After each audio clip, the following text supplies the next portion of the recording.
Hello, dear students. How are you? I hope you all are fit and fine at your home.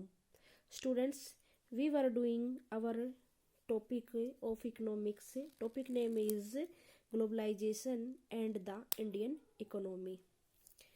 Students, we are starting from here in today's video. यहाँ पर हम आ गए थे, यहाँ से हमने पढ़ना स्टार्ट करना है चाइनीज टॉयज इन इंडिया, यानी कि इंडिया में चाइनीज टॉयज खिलौने। देखो ये कितना सारा दिखाया हुआ है, ये टॉयज की शॉप्स दिखा रखी हैं। तो ये चाइनीज टॉयज के बारे में बात करेंगे कि भाई एमएनसी जो है वो एमएनसी के बारे में ही बात हो रही थी हमारी पीछे। और जिसने पहले की वीडियोज नहीं देखी हुई तो यूट्यूब पे वो वीडियो पहले वाली भी है और मैंने पार्ट 1, 2, 3 ऐसे करके डाल रखी है, वो देख सकते हैं। तो आज हम अपना यहाँ से कर लेते हैं start. Chinese toys in India, India में चाइनीज टॉयज के बारे में। Chinese manufacturers learn of an opportunity to export toys in India where toys are sold at a high price. अब चाइनीज मैन्युफैक्चरर्स थे जो, यानी कि जो चाइना में खिलौना बनाने वाले थे, टॉयज बनाने वाले थे, मैन्युफैक्चरर्स थे, उनको क्या पता लगा कि लर्न का सीखना होता है वैसे, लेकिन यहाँ पता लगना आएगा इसका मीनिंग। उनको क्या पता लगा कि एक अपॉर्चुनिटी है टॉयज को एक्सपोर्ट करने की इंडिया में। क्यों भाई, इंडिया में क्यों करोगे तुम एक्सपोर्ट? अब वो इसलिए करेंगे where toys are sold at a high price, क्योंकि वहाँ पर खिलौने जो हैं, टॉयज जो हैं, हाई प्राइस पर बेचे जाते हैं। इन्होंने सोचा कि भाई हम अपने ले जाकर सस्ते बेचने लगेंगे तो हमारे बिकेंगे और उनके बिकने बंद हो जाएंगे। ठीक है ना, यही सोचा। तो इसीलिए तो इंडिया में आएंगे वो बेचने के लिए। उनको पता लगाई कि भाई वहाँ पर तो महंगे बिक रहे हैं। They start exporting plastic toys to India. उन्होंने क्या किया, अपने प्लास्टिक के टॉयज इंडिया में एक्सपोर्ट करना स्टार्ट कर दिया। एक्सपोर्ट का मतलब निर्यात करना होता है हिंदी में, मतलब यहाँ पर लाना स्टार्ट कर दिया और यहाँ पर बेचने के लिए लाना स्टार्ट कर दिया। तो इकोनॉमिक्स की लैंग्वेज में रहेगा ये exporting. Buyers in India now have the options of choosing between Indian and the Chinese toys. अब बायर्स थे जो, यानी कि जो खरीदने वाले थे इंडिया में, अब उनके पास क्या हो गया, ऑप्शन हो गया उनके पास, भाई चाहे तो चाइना के खरीदो चाहे फिर इंडिया के खरीदो। तो उनके पास क्या चूज करने का ऑप्शन हो गया कि भाई इंडियन और चाइनीज टॉयज के बीच में, कि भाई जो मर्जी वही खरीदो। Because of the cheaper price and new designs, Chinese toys become more popular in the Indian markets। क्या हुआ कि सस्ता रेट था जो, चीपर प्राइस, और नए नए डिजाइन आ गए उनके। अब चाइनीज टॉय जो है वो ज़्यादा पॉपुलर होने लग गए इंडियन मार्केट में। विद इन ए ईयर, एक साल के अंदर ही 70 to 80% of the toy shops have replaced Indian toys with Chinese toys. एक साल के अंदर 70 से 80% जो टॉय की शॉप थी उनमें इंडियन टॉयज की जगह चाइनीज टॉयज बिकने स्टार्ट हो गए, यानी कि रिप्लेस कर दिया इन्होंने इंडियन टॉयज को और अपना चाइनीज टॉयज वहाँ पर ज़्यादा बिकने लगे। अब भाई दुकानदार भी क्यों रखेंगे इंडियन टॉयज को, वो भी सोच रहे भाई इंडियन टॉयज बिकते तो है नहीं, जो बिकेगा वही माल तो रखेगा दुकानदार। तो उसने तो ना चाइनीज माल रखना स्टार्ट कर दिया, Chinese toys are now cheaper in the Indian market than earlier. अब टॉयज क्या थे इंडियन मार्केट में पहले से सस्ते दिखने लगे, बिकने लगे, दिखने लगे, जो भी है। अब आगे व्हाट इज हैपनिंग हियर, अब यहाँ क्या हो रहा है, as a result of trade, यानी कि ये व्यापार का ही रिजल्ट था, ट्रेड का रिजल्ट था। Chinese toys come into the Indian market. हाँ, तभी तो जो है इंडियन मार्केट में चाइनीज टॉयज आए, क्योंकि सभी अपना ट्रेड करने के लिए फ्री है। जो जो कंडीशंस पूरी करनी होती है वो पूरी करके कोई भी कहीं पर भी अपना ट्रेड कर सकता है। तो इसलिए चाइनीज के टॉय जो है इंडियन मार्केट में आ गए। In the competition between Indian and Chinese toys prove better Indian. अच्छा हाँ, यहाँ तक का फुल स्टॉप आ गया। क्या था कि ये जो कंपटीशन इनके बीच हुआ इंडियन और चाइनीज टॉयज के बीच, चाइनीज टॉय जो है अच्छे लगने लगे लोगों को, बेटर प्रूव हो गए। इंडियन बायर्स है a greater choice of toys and at lower price. अब इंडियन बायर्स के पास क्या थी, बायर्स होते बेटा खरीदने वाले, उनके पास एक बहुत बड़ी चॉइस होगी टॉय के बारे में। कैसे? लोअर प्राइस में खरीदने के लिए। For the Chinese toy makers this provide an opportunity to expand business. अब जो चाइनीज के टॉय मेकर थे, बनाने वाले थे, उनको उनको क्या मिल गई? एक अच्छी अपॉर्चुनिटी मिल गई अपना बिजनेस को एक्सपेंड करने के लिए, बढ़ाने के लिए।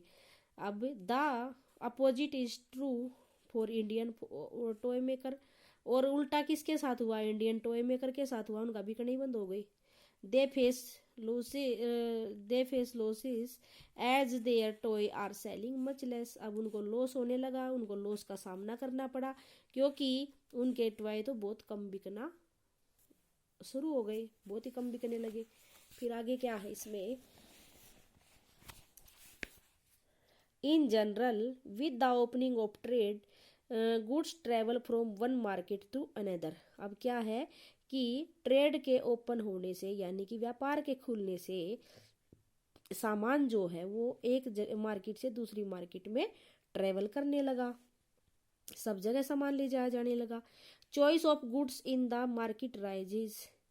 अब जो है क्या हुआ कि choice of goods in the market rises, कि भाई सामान की चॉइस की जो है उसमें मार्केट में राइज होने लगा, कि भाई चॉइस आने लगी सामान की। भाई इतना सारा सामान अलग अलग कंट्री से आएगा तो चॉइस भी होगी। Price of similar goods in the two market tend to become equal.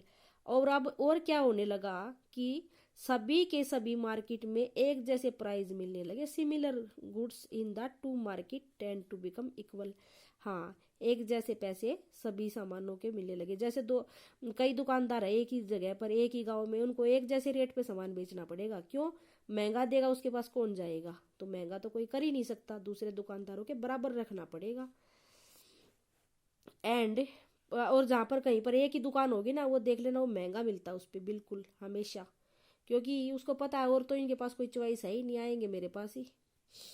And producers in the two countries now closely compete against each other even though they are separated by thousands of miles. अब क्या हुआ? Producer थे जो दो country के, वो भी closely एक दूसरे से compete करने लगे। compete होता है एक दूसरे से प्रतिस्पर्धा करना, यानी कि क्या करना? प्रतिस्पर्धा का मतलब क्या बोलेंगे हम?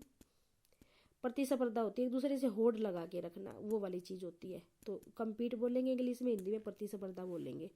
और होड़ भी हिंदी में ही होता है। अगेंस्ट ईच अदर, एक दूसरे के लिए वो क्या करने लगे? compete करने लगे। और जो है बेशक से वो कितना ही दूर रहते थे, लेकिन अपने उनके सामान का एक दूसरे से इतने दूर बैठे बैठे भी वो प्रतिस्पर्धा कर सकते थे। अब foreign trade thus result in connecting the market और integration of markets in different countries. अब फॉरेन ट्रेड ने क्या कर दिया कि भाई मार्केट को जो है कनेक्ट कर दिया, और वो अलग अलग देशों की मार्केट को इंटीग्रेट भी कर दिया। इंटीग्रेट करना क्या होता है? मिक्स कर दिया। भाई वहाँ का सामान वहाँ भी बिक रहा, वहाँ बिक रहा, अपना जो जिसको जहाँ अच्छा लगे, जहाँ जो चॉइस हो, हर कंट्री का सामान हर कंट्री में जा रहा है, जो जिसको जहाँ का जो खरीदना वो खरीदो। तो ये हो गया इंटीग्रेशन ऑफ मार्केट, यानी कि मिक्सअप हो गया बिल्कुल। और यही तो ग्लोबलाइजेशन है। और ये तो है नहीं कि कोई दूसरी कंट्री उठकर दूसरी कंट्री के पास आ जाएगी, इसको कहते हैं कि दुनिया नज़दीक आ गई। ये नहीं होता। हर कोई हर कहीं जा सकता है और हर कहीं से सामान खरीद सकता है, बेच सकता है। तो यही तो हो गया नज़दीक आ जाना, सब कुछ नज़दीक आ गया। अब आगे ये ग्लोबलाइजेशन होता है। अब ग्लोबलाइजेशन की प्रॉपर डेफिनेशन बुक के अकॉर्डिंग। What is globalisation? अब ग्लोबलाइजेशन होता क्या है? In the past 2 or 3 decades more and more MNCs have been looking for location around the world which would be cheap for their production। अब पिछले 2 और 3 decade, decade 10 साल का होता है, तो यानी कि 2 और 3 डिकेड में कितना हो गया? 20-30 सालों से, 20 और 30 ईयर्स से 2-3 डिकेड में 20-30 साल ही तो हो गए ना, क्योंकि एक डिकेड में 10 ईयर होते हैं। और more and more MNCs have been looking for locating around the world। बहुत सारी MNC जो है, मल्टीनेशनल कंपनीज या कॉरपोरेशन, कुछ भी बोल सकते हो, वो क्या देख रही है? लोकेशन देख रही है। कैसी लोकेशन? वर्ल्ड में ऐसी लोकेशन जहाँ पर would be cheap for their production, जो उनके प्रोडक्शन करने के लिए सस्ती जगह हो, ऐसी लोकेशन देख रही है सारी की सारी MNC। तभी तो फायदा होगा।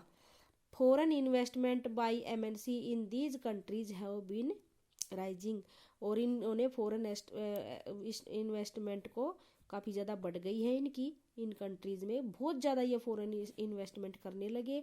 फॉरेन इन्वेस्टमेंट का क्या मतलब है? फॉरेन इन्वेस्टमेंट यानी कि दूसरे देश में जाके ज़मीन खरीदी, बिल्डिंग बनाई, वहाँ पर मशीनें लगाई, प्रोडक्शन किया, ये होता है फॉरेन इन्वेस्टमेंट। भाई आकर वहाँ पर पहले तो खर्चा किया, इन्वेस्टमेंट होता है वहाँ पर खर्चा लगाना, फिर उसे प्रॉफिट तो होगा ही होगा उससे, तो सस्ती जगह देखते हैं वो। At the same time foreign trade between countries has been rising rapidly, और उसी टाइम पर क्या होता है, साथ ही साथ फॉरेन ट्रेड कंट्री के बीच में बहुत तेज़ी से बढ़ रहा है। वो तो बढ़ेगा ही, क्योंकि प्रोडक्शन करेंगे तो बेचने के लिए करेंगे, घर पे तो कोई रखेगा नहीं। A large part of the foreign trade is also controlled by MNCs, और बहुत बड़ा पार्ट जो है इन फॉरेन ट्रेड का, उनको एमएनसी कंट्रोल करती है। भाई और किसी के पास का तो है नहीं, एमएनसी के पास होता है काफ़ी ज़्यादा पैसा। अभी पीछे आया था चैप्टर में कि इनके पास काफ़ी ज़्यादा पैसा होता है, और कितना, डेवलपिंग कंट्री का तो पूरा का पूरा बजट होता है, इतना ज़्यादा पैसा इनके पास होता है।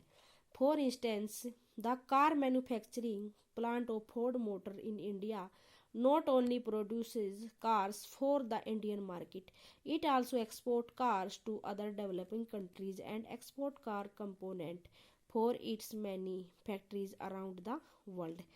अब ये क्या बता रखा है कि कार मैन्युफैक्चरिंग का जो प्लांट फोर्ड ने इंडिया में लगाया था, पीछे आया था पिछले पेज पे, और उसने उस कार का जो फोर्ड मोटर का जो कार का जो मैन्युफैक्चरिंग प्लांट बनाया था, तो उसमें वो जो कारों का जो उसने प्रोडक्शन किया, वो ओनली इंडियन मार्केट के लिए नहीं किया। बताया था ना कि उसकी कार और भी दूसरे डेवलपिंग कंट्री में एक्सपोर्ट होती थी, मैक्सिको वगैरह का भी नाम आया था।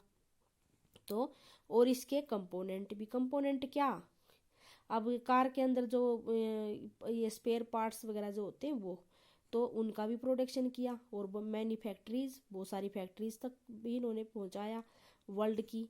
तो इस तरीके से like wise activities of most MNCs involve substantial trade in goods and also services. तो इस तरीके की जो एमएनसी की एक्टिविटी है, उन्होंने वो किस में इन्वॉल्व है, सामान का व्यापार करने में, और सर्विसेज का भी। सर्विसेज क्या हो गई, मतलब उन लोगों को काम देना, नौकरी करवाना उनसे, अपनी फैक्ट्री में कंपनी में काम देना लोगों को। तो ये सब जो है काफ़ी ज़्यादा बड़ा है, ग्लोबलाइजेशन की वजह से हुआ है ये सब।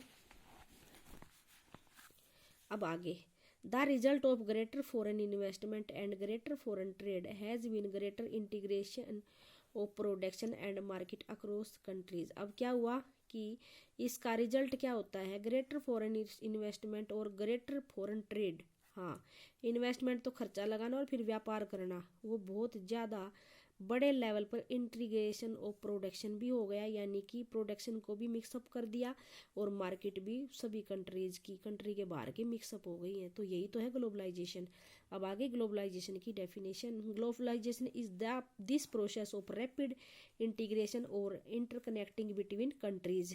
अब ग्लोबलाइजेशन क्या है, एक ऐसी प्रोसेस है जो तेजी से इंटीग्रेटेड हो रही है, यानी कि मिक्सअप हो रहा है सब कुछ, और इंटरकनेक्ट भी हो रहा है, आपस में कनेक्ट होना होता है, इंटरकनेक्ट बिटवीन कंट्रीज, देशों के बीच में। तो यही तो है globalisation. MNCs are playing a major role in the globalisation process. हाँ, एमएनसी बहुत बड़ा रोल प्ले कर रही है ग्लोबलाइजेशन की प्रोसेस में। क्यों? उनकी वजह से ही तो ज़्यादा जल्दी मिक्सअप हो रहा है सब कुछ, वो इतना प्रोडक्शन, सर्विस, सामान इधर उधर, लोगों को नौकरी देना इधर उधर, तो इस वजह से तो एमएनसी तो काफ़ी बड़ा रोल प्ले कर रही है, फैक्ट्री कंपनी की वजह से ही तो ज़्यादा जल्दी हो रहा है। More and more goods and services, investment and technology are moving between countries. हाँ, ज़्यादा से ज़्यादा और ज़्यादा सामान और सर्विसेज, इन्वेस्टमेंट और टेक्नोलॉजी जो है, ये एक दूसरे कंट्री के बीच जल्दी घूम रही हैं, पहुंच रही है, आ जा रही हैं। इतनी सारी चीज़ें कंट्री के बीच में आ जा रही हैं, एक कंट्री से दूसरे कंट्री में। तो ग्लोबलाइजेशन यही है।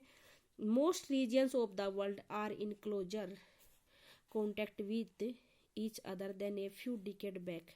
हाँ, most region of the world, बहुत सारे रीजन्स यानी कि क्षेत्र वर्ल्ड के वो जो है क्लोजर कॉन्टेक्ट में आ गए with each other than a few decade backs. आजकल बहुत ज़्यादा एक दूसरे के नज़दीक आ गए हैं, किसके बजाय जो कुछ दशकों पहले, कुछ डिकेड पहले, यानी कि 20-30-50 सालों पहले ऐसा नहीं होता था जो अब होता है।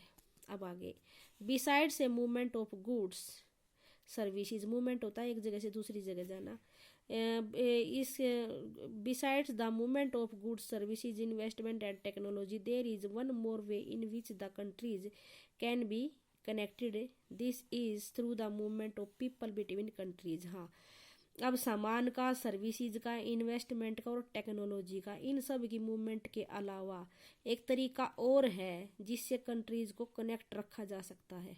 वो क्या तरीका हुआ भाई? This is through the movement of people, कि भाई लोगों का भी मूवमेंट होनी चाहिए बिटवीन कंट्रीज, आना जाना लोगों का ज़्यादा, चाहे किसी भी पर्पज से जाएं। अब देखो पीपल किस वजह से जाते हैं? People usually move from one country to another in search of better income. हाँ, दूसरे कंट्री में लोग जाते हैं क्या करने?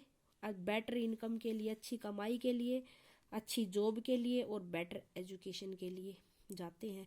इन द पास्ट फ्यू डिकेड्स, लेकिन पिछले कुछ डिकेड्स में यानी कि 10-20-30 सालों में क्या हुआ है? However, there has not been much increase in the movement of people between countries due to various restriction। हाँ, इतने ज़्यादा लोग अब नहीं जा पाते। क्यों नहीं जा पाते? कि कंट्रीज़ ने कई सारी रिस्ट्रिक्शन लगा दी, यानी पाबंदियाँ लगा दी। पाबंदियाँ कैसी लगा सकती कंट्री? कहीं वीजा से रिलेटेड लगा दी, सिटीजनशिप से रिलेटेड लगा दी, कुछ भी लगा दी, तो कम हो गए हैं। तो बेटा आज हम यहाँ तक रखते हैं, आगे का करेंगे हम नेक्स्ट वीडियो में। Okay, thank you, have a nice day.